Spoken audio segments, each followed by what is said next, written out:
Every morning for 3 years, she walked past him like he did not exist.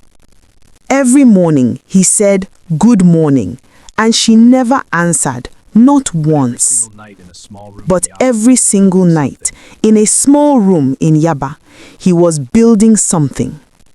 And the day it was finally ready, he did not call her, he did not warn her. He simply showed up.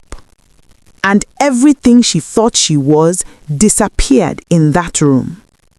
In a red blazer, on a Monday morning, she had chosen to look important. Some lessons do not arrive as warnings, they arrive as Mondays. Some lessons do not arrive as warnings, they arrive as Mondays.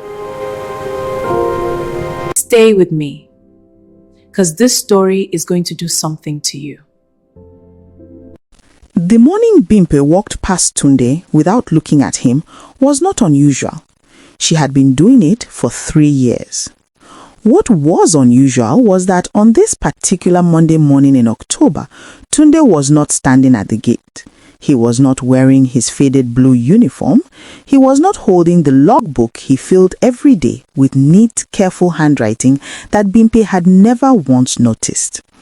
On this Monday morning, Tunde was sitting in a black Toyota Land Cruiser parked at the visitor's bay, wearing a charcoal grey suit, speaking quietly into a phone while 2 men in ties waited beside him with folders.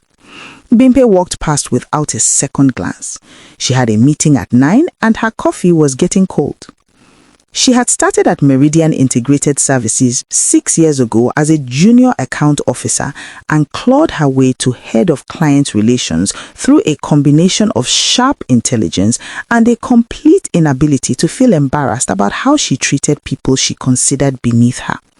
The gatemen, the cleaners, the dispatch riders, the security women at the reception desk, they all knew Bimpe's voice before they knew her face, because her voice was always arriving before she did, sharp and carrying and certain of its own importance. She had a way of walking into a room that made the air rearrange itself. Colleagues admired it, the people who served her survived it. But of all the people at Meridian who had learned to brace themselves at the sound of her heels on the marble floor, none had received what Tunde received. None had been chosen the way Tunde had been chosen as the daily target of everything Bimpe needed to release before she could walk through the door and become the professional her colleagues respected. It had started small, the way these things always do. A snapped instruction here, a thrown ID card there, the kind of casual cruelty that powerful people convince themselves is simply high standards. But over 3 years, it had grown into something with its own ugly shape.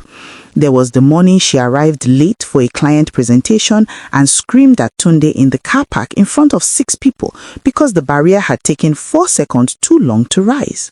There was the afternoon she spilled her Zobo drink on his logbook by accident and told him it was his fault for placing the book too close to where she was walking.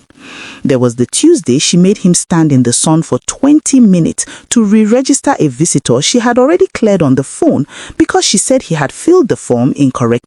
The form he had filled the same way for 2 years without complaint from anyone. And there was the day, the one that the security team talked about in low voices for weeks afterward, when Tunde's replacement was running behind and the client of Bimpe's waited at the gate for 11 minutes. Bimpe had him reported to HR.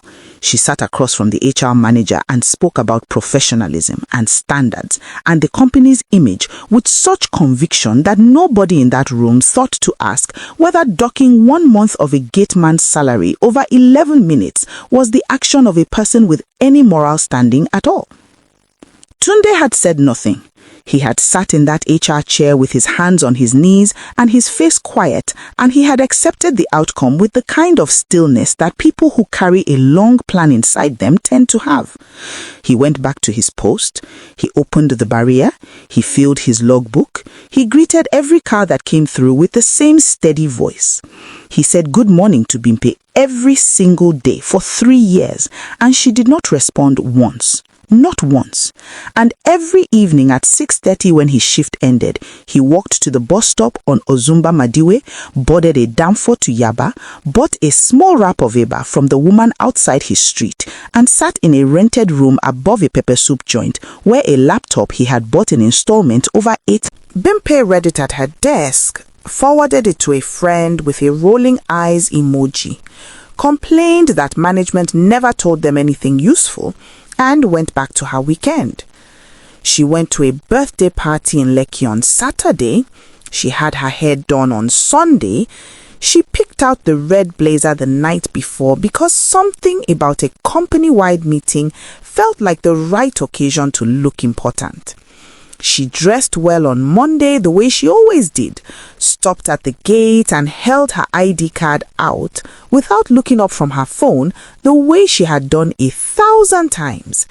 The new gateman, Tunde, had quietly resigned 2 weeks prior, citing personal reasons, leaving behind a thank you card for the security team that 3 of them kept, scanned it and raised the barrier.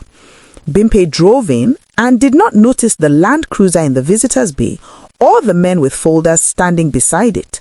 She went upstairs, put her bag down, touched up her lipstick, and walked into the boardroom at 8:59. He was already seated at the head of the table. It took her brain several long seconds to process what her eyes were sending it. The face was Tunde's face, the jaw, the nose, the quiet eyes, all Tunde's. But the suit was not a uniform, and the chair he was sitting in was the chair that the MD sat in, and the 2 men beside him were not security staff, they were lawyers. And the woman from Nova Bridges Lagos office was introducing him to the room as the regional director of their newly acquired West African portfolio, which now included, and here she gestured at the room around them, Meridian Integrated Services. The room responded with the kind of uncertain applause that people produce when they are not sure yet whether to be excited or afraid. Bimpe's red blazer suddenly felt very thin. She tried twice to speak before sound came out. When it did, it came out wrong, too loud and too high, pulling the attention of every person in the room toward her like a rope. She said his name like it was a question, like saying it correctly might undo what she was seeing. She told him to tell everyone who he really was. Tunde looked at her with the same face he had worn every morning at that gate, calm, unhurried, completely in possession of himself. And when he spoke, his voice carried no cruelty and no performance, just the plain weight of a true thing being said out loud. He knew who he was. The question, he said quietly, was whether she remembered who she had been to him every single morning for 3 years. What followed was not loud. Bimpe was not a woman who collapsed easily, and even in that moment, some part of her was still fighting, still reaching for authority that was no longer hers to reach for, still threatening to call security with her. When Tunde told her that Security 6 now reported to him, the fight went out of her the way a candle goes out in a room with no windows.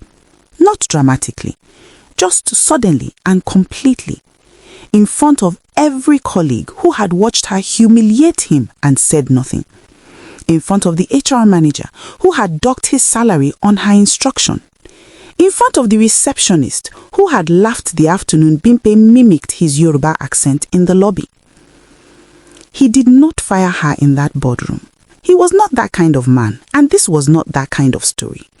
He sat at the head of the table and ran the meeting with the precision and patience of someone who had been preparing for this room for years.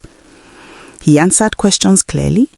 He laid out the new direction for the company with the specificity of a man who understood every layer of the operation from the gate to the boardroom, because he had literally worked at both.